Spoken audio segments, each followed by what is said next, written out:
Welcome to Atmospheric Tales, a podcast that amplifies stories and experiences related to air pollution and climate change from around the world.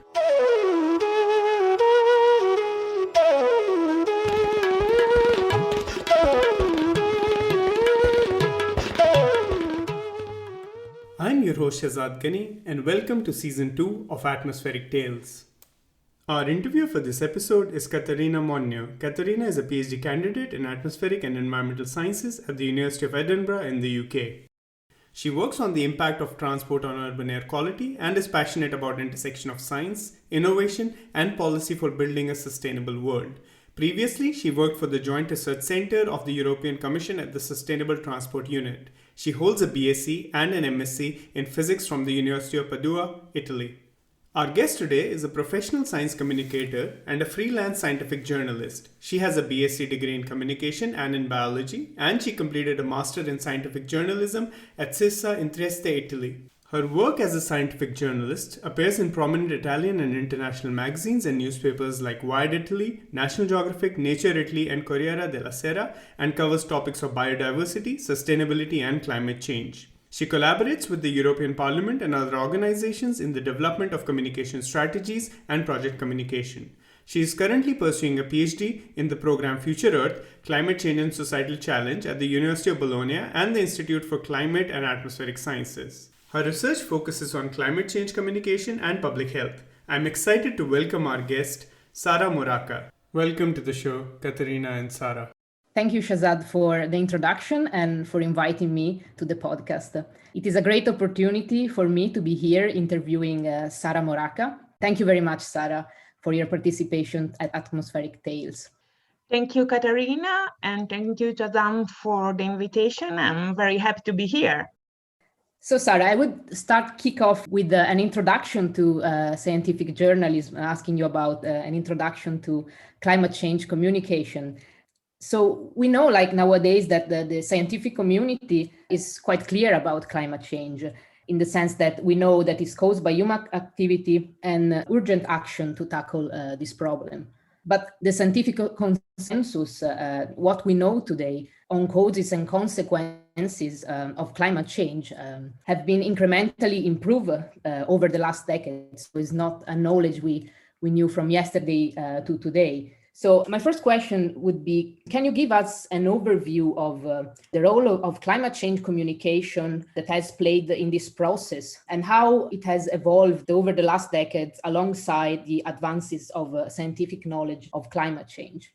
Thank you for the questions. If we look at the attribution statement of the IPCC report starting from the 1990 until, let's say, 7 or 8 years ago, we could observe that we have a huge difference from the statement from 1990 that was little observational evidence of a detectable anthropogenic influence on climate until 8 years ago, when the IPCC said it is extremely likely that more than half of the observed increase in global average surface temperature from 1951 to 2010 was caused by the anthropogenic increase in greenhouse gases. So we have a strong message coming out from the IPCC report. We can see that over time, the IPCC has given a clear message. We are increasingly sure that humanity is the cause of climate change.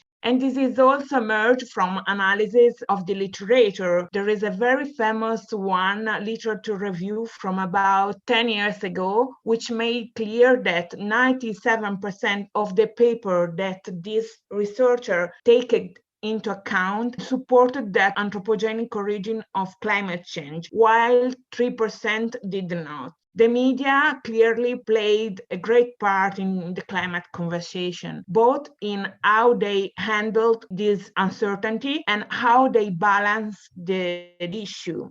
From a journalistic point of view, if we not reach a certain level of consensus, we have not a news. If we reach a certain degree of certainty, we can think about, okay, let's do an article about this fact. But then, as a journalist, you need to balance the conversations that is coming from the scientific community. So if in my article I have a scientist convinced that climate change has anthropogenic origins, it is, let's say, policy correct to also include the opinions of those who think differently. So from a journalistic perspective, this way to do is something that it's normal for a newspaper or in a magazine, because you have to balance the different voices you have in a conversation.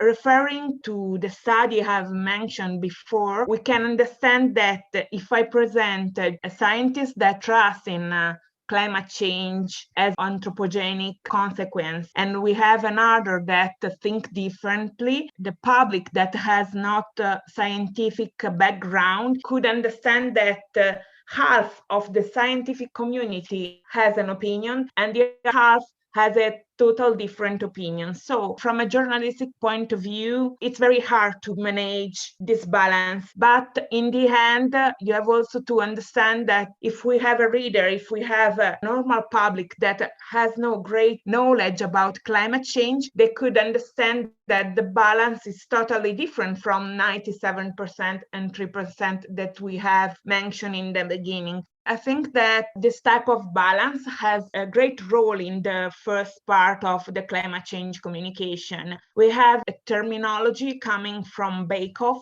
that it's a famous scholar of climate change communication. He say that this is a balance as a bias.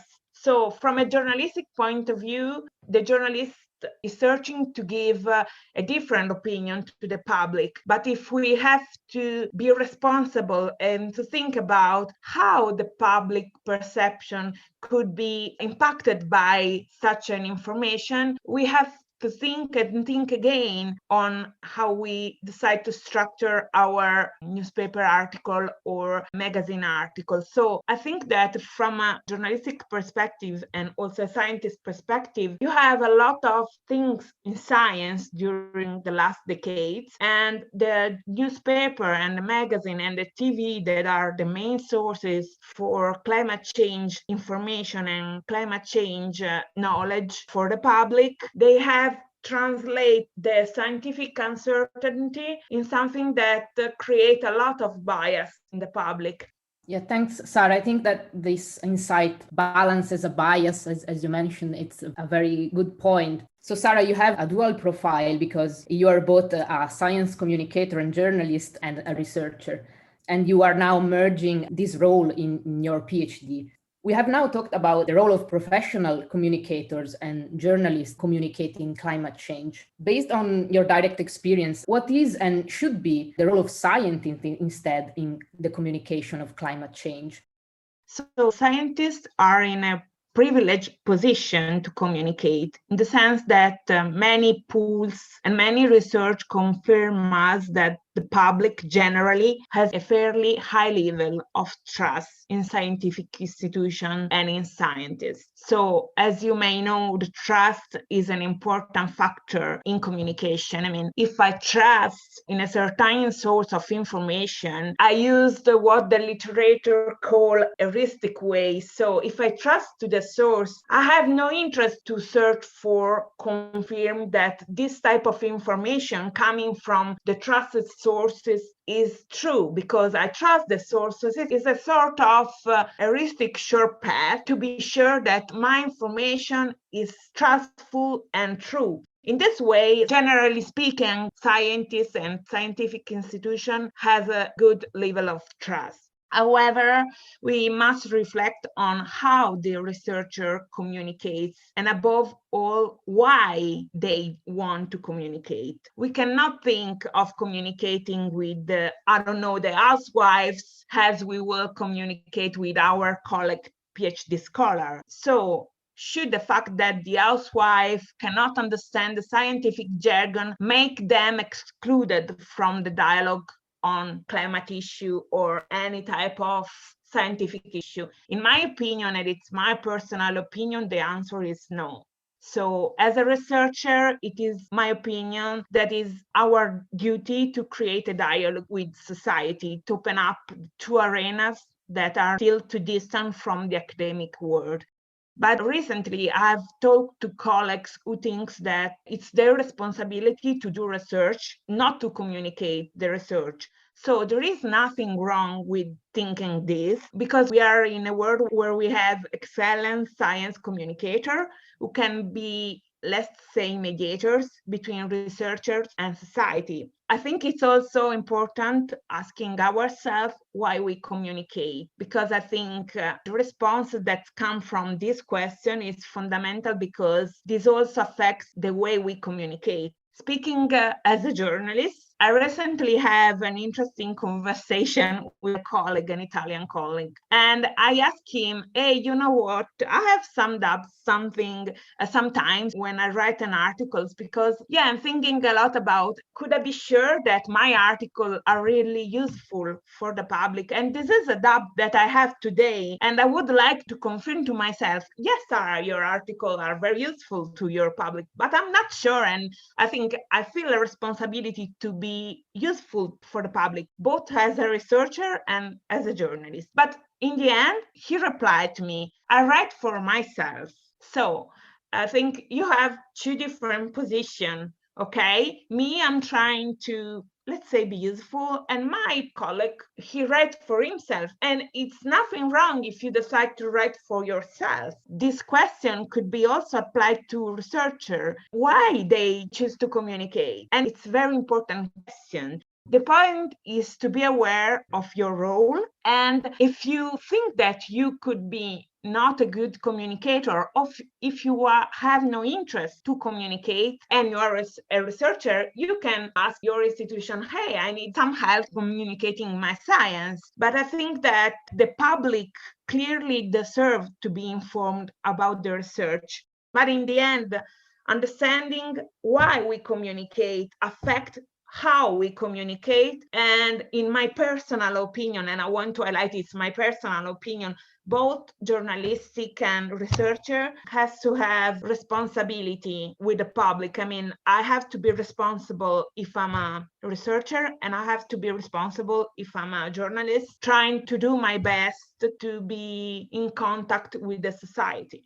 Because in the end, I'm a researcher, I'm a journalist, but I'm also part of the society. And so as a part of the society, I have a certain grade of responsibility. Thanks, Sarah. I think that's very interesting highlight about clear communication and effective communication comes maybe from an awareness of the communicator itself. So understanding why you are communicating, if you're both a researcher or a journalist. So taking from this last question, as a journalist, can you give one tip to scientists to improve their climate change communication, and vice versa, as a scientist, can you give journalists one tip for improving their climate change communication practice? Okay, as a journalist, I have to mention that sometimes I have some lesson in my institute. Sometimes I'm also trying to help some researchers, some colleagues to communicate properly their research or their study. And I have to admit that I feel I'm lucky, because I found a lot of researcher colleagues that they have some doubt about the fact that they are good communicator, but they want to try. So from this experience, I would suggest if you are a researcher and you are scared to communicate because you can mistake, it's always good to try to do something new. If it's your first time, you could ask to your institution some help. Usually institution has press office or science communicator to help researcher to communicate in a proper way. Sometimes it's a matter of researcher, they don't feel self-confidence about communication. And I think that we have always to learn new things. Also, if these things are far from our research field and our daily experience. So my suggestion, coming from my personal experience, is don't be shy, don't be afraid to make a mistakes. Even if you are doing something new, you can make a mistake. When you are in contact with the society, with the public, you are doing something great. And as a scientist to journalist, it's hard because I have to admit that at least in Italy, the journalistic world is not simple. You have a lot of things going on, like my colleagues are less and less paid from the newspaper and from the magazine. So they want to write an article in few hours because they know they are going not to be well paid for the article. But in the general sense, I would suggest to try to search for a personal space. To me, I write mainly about environmental things and climate issues. So try to search for an angle, a science angle that you like, that you can be an expert in this field. So you can use your expertise also for many other activity. Because I know that as a journalist, we have to deal with a difficult economic issue, at least in Italy. So it's difficult to ask to a journalist that he could take 50 euro for an article. Hey, do a good job because it's your duty to do a good job. My suggestion is try to focus on a couple of expertise that you can bring with you and write about this, and also use this knowledge, this expertise in different ways. Thanks, Sarah. So I think the advice you give to me as a researcher, probably practice make perfect. That's probably the way to absolutely. go. You, Sarah, have international experience actually in scientific journalism and communications also for your working with institutions like the European Parliament. But you have invested the most with the Italian audience. We know like that the rest of the world, Italy is already seeing the effect of climate change and quite heavily. We have extreme summer heat waves, floods, significant changes in the rain pattern, and so on. And not to mention that the Po valleys in Italy, North Italy, is also one of the most polluted areas in Europe.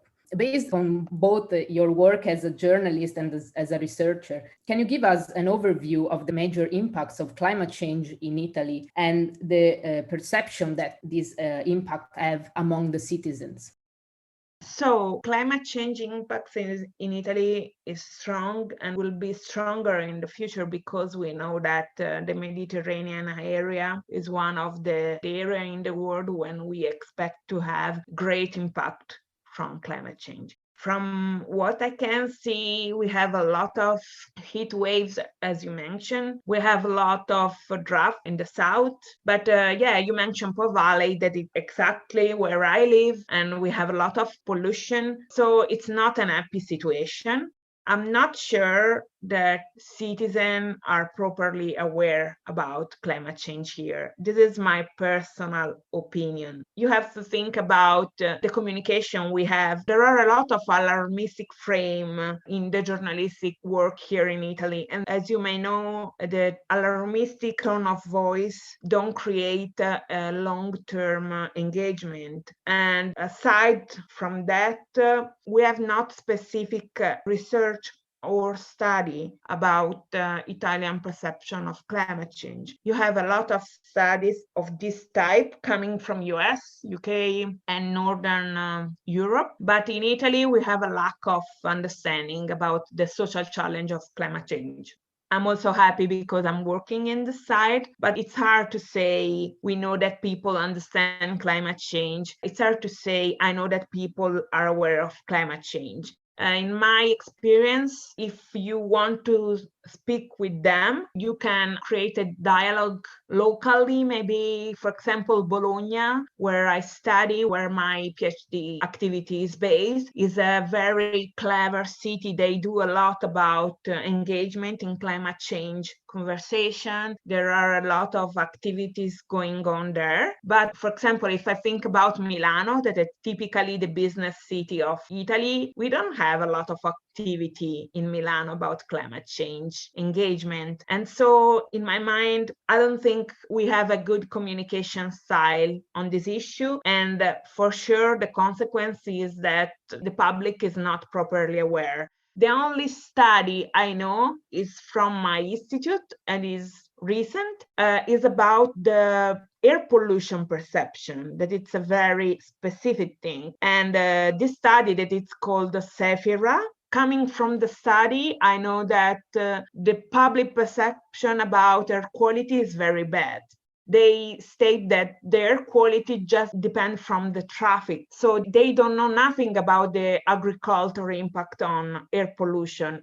And as we know, is very important. So I think that in the same way, we could think that they are not properly aware about climate change. But this is coming from my experience because we don't have any type of data.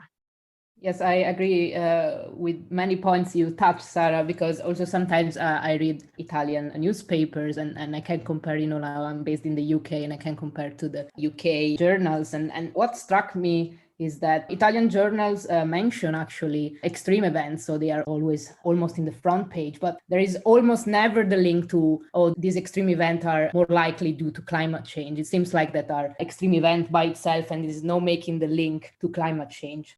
Also would add that some research about climate change, they state that as a communicator, we had to focus on local impacts and we have also to speak about co-benefit. So for example, speaking about just my research topic, the public health seems to be a good frame to talk about climate change because people generally really care about the health. So thinking about what is relevant in our daily life could be the key to speak with people about climate change. Yes, I that the way of mentioning co-benefit and linking to your actual daily life, air pollution or climate change on local community, until we see polar bears or bushfires in Australia or California, we think that it's something that is not touching us, but bringing back to the local, I think it's very important. You, Sarah, touched already a bit on the current state of climate change communication in Italy. So you said that there are not much studies about the awareness of the public and also the economical, sometimes difficulty that journalists and science communicators have in doing their job in an effective way. So do you think that both those are major challenges communicating climate change in Italy, or do you think there are others that are important for the state of climate change communication in Italy? Oh, you have also general science communication in Italy. We have a great community on science communicator, but I think the general situation is not good. I also have some colleagues that have founded a magazine called Radar Magazine, and it's a very good publication, but they have to deal with the fact that they have to have some sponsorship, and it's not easy to find a way to communicate in a proper way and do it as a profession, because if you want to do something as a profession, you have to be paid. And in general, I would say that the things we are highlighted are the most important.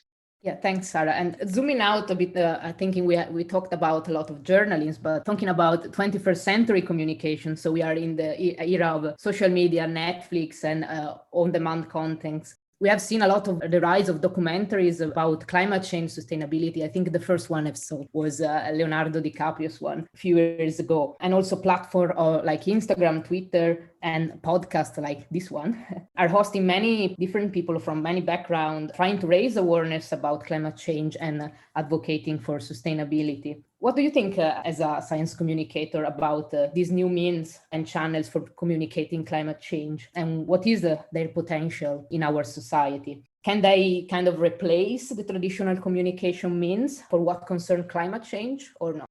This is a very good question and I love it.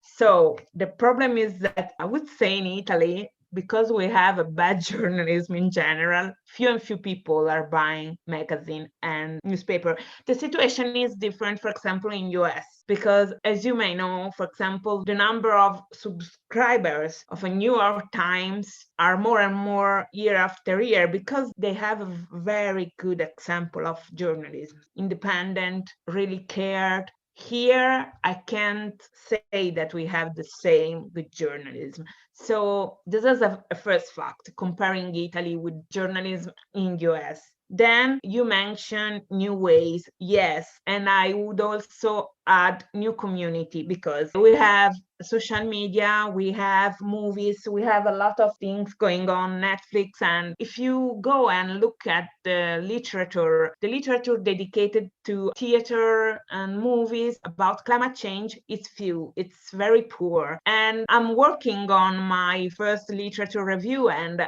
I'm trying to highlight that we need different type of conversation if we want to engage people. If people are not reading newspaper, it's not a clever choice to write just a newspaper about climate change. We have to find other solution. We have to find other way to communicate.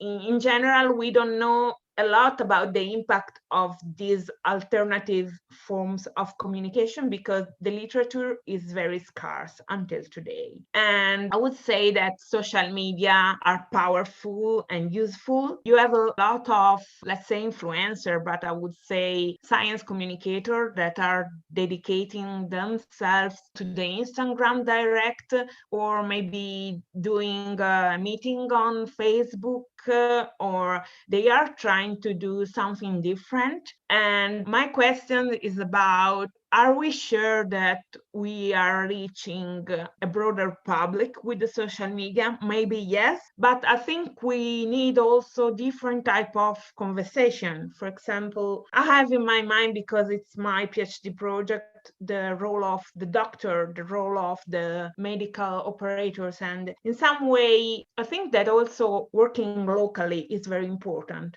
If you have someone that could explain you, hey, you know what, the climate will be impact your health, and you trust in this person because it's your family doctor, it's something that it's not a newspaper, it's not a social media. But for example, if I have to think about my parents, they use very few the social media, and they don't read a lot of newspapers. Maybe they are going a lot of times during the month to our doctor. So if you have some peer, let's say some person has a peer that could be engaged as an advocate for climate, it would be also a part of a different style of conversation.